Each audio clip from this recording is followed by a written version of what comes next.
ये मेरा पहला सत्संग है। अगर मुझसे कोई गलती हो जाए तो मुझे माफ़ करना संगत जी।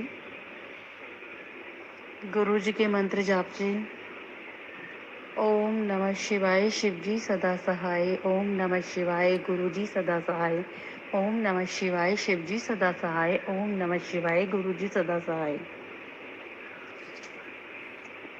संगत जी, गुरु जी की जर्नी 2022 से शुरू हुई थी हमारे साथ। मैं गुरु के रूप में, मेरी बहन ने बताया था कि तू अपना गुरु उनको मान, लेकिन मुझे इतनी अटैचमेंट नहीं थी संगत जी। तो मैं अपने घर के मंदिर में अमेज़न से मंगाया था मैंने गुरु जी का स्वरूप, वो मैंने मंदिर में स्थापित कर दिया था अपने। तो मुझे गुरु जी को मैं भगवान की तरह पूजती थी, लेकिन अटैचमेंट नहीं था मुझे, ना कुछ जानती थी। मैंने एक दो सत्संग सुने भी थे, गुरुजी के बारे में जानने की कोशिश की थी। गुरुजी कहाँ से हैं, कहाँ जन्म हुआ, इनका स्थान कहाँ पर है, बड़े मंदिर के बारे में वहाँ मुझे यूट्यूब से पता चला, लेकिन मेरा अटैचमेंट नहीं बना इतना। तो अब 2024 में गुरुजी से अटैचमेंट बना। मेरी सिस्टर ने फिर बताया कि उनको बताया कि गुरुजी ने बहुत सारी उनको ब्लेसिंग दी हैं और अब उनकी तबीयत भी ठीक है। तो फिर मेरा भी, मैंने कहा ये गुरुजी तो पहले से ही है मेरे पास,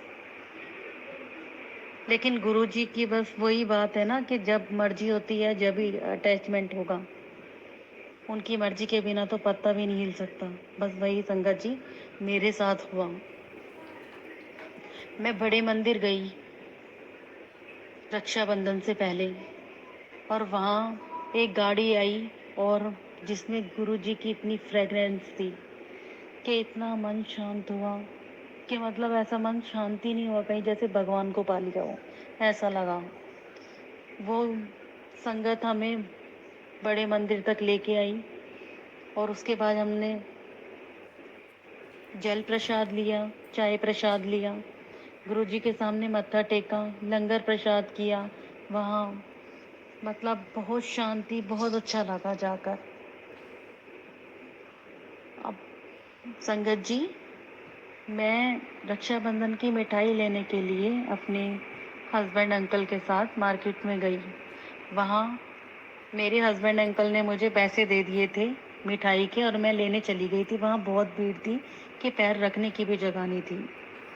हस्बैंड अंकल वहाँ मेरी बेटी को लेकर खड़े हो गए और ना जाने वो कैसे कि बेटी जिद करने लगी अंदर, वहाँ इतनी भीड़ में लेकर आ गए और वहाँ स्कूटी की चाबी खो गई।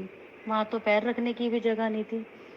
फिर वो उन्होंने कहा, जब मैं मिठाई लेकर बाहर आई तो उन्होंने ये कहा कि ना जाने चाबी कहाँ गिर गई है स्कूटी की, अब तो ऐसे ही जाना पड़ेगा। लेकिन मैंने गुरुजी से मन ही मन में कहा, गुरुजी आप अगर हो तो मुझे दिखाओ गुरुजी, मैं मेरी चाबी मिल जाए।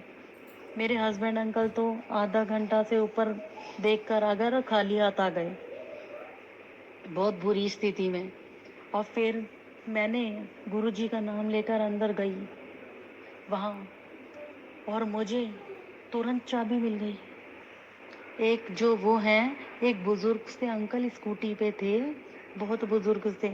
उन्होंने कहा, बेटा क्या ढूंढ रही है? मैंने कहा कि अंकल जी मेरी स्कूटी की चाबी गिर गई। कहने लगा, बेटा मैंने वहाँ दे दिए हैं, मालिक को दे दिए उधर। तो उन्होंने मुझे ऐसे कहा, तो वो मालिक, उन्होंने कहा हाँ हाँ यही है, रुक जाओ भी देख के देते हैं। तो मैंने उनसे फिर कहा कि अंकल आप दिला दो जिन्होंने चाबी दी थी, लेकिन वो गुरुजी ही थे। मुझे बाद में जब चले गए थे, वो उन्होंने फिर मेरी एक नहीं सुनी, वो तो सीधा चले गए थे। मैंने कहा अंकल जी आप दिला दो, आप दिला दो, आपने दी थी ना। लेकिन वो तो चले गए थे। फिर उन्होंने उन्होंने मेरी चाबी दे दी स्कूटी की, और मैं इस तरह से मैं जैसे ही मैंने मेरी चाबी मिल गई तो मुझे बिल्कुल ऐसा लगा कि बस कि गुरुजी ने मुझे क्या दे दिया। उससे ही बस मैं आश्चर्य में रह गई कि ये क्या हो। इतना बन गया। फिर जब मैं जा रही थी रक्षाबंधन के लिए, तो मुझे बटरफ्लाई ने ब्लेस करा। गुरुजी ने दर्शन दिए बटरफ्लाई के रूप में। मेरा सत्संग इतना ही था और मैं अपने सत्संग को यही विराम देती हूँ। ओम नमः शिवाय। शिव जी सदा सहाय। ओम नमः शिवाय। गुरु जी सदा सहाय। ये मेरा पहला सत्संग था। मुझसे अगर गलतियाँ हो गई हो तो माफ़ कर देना, मुझे आता नहीं है। ये गुरु जी का आदेश था मुझे कि सत्संग करना है तुझे। मुझे बार बार मैसेज आ रहे थे सत्संग करना है। जय गुरु जी।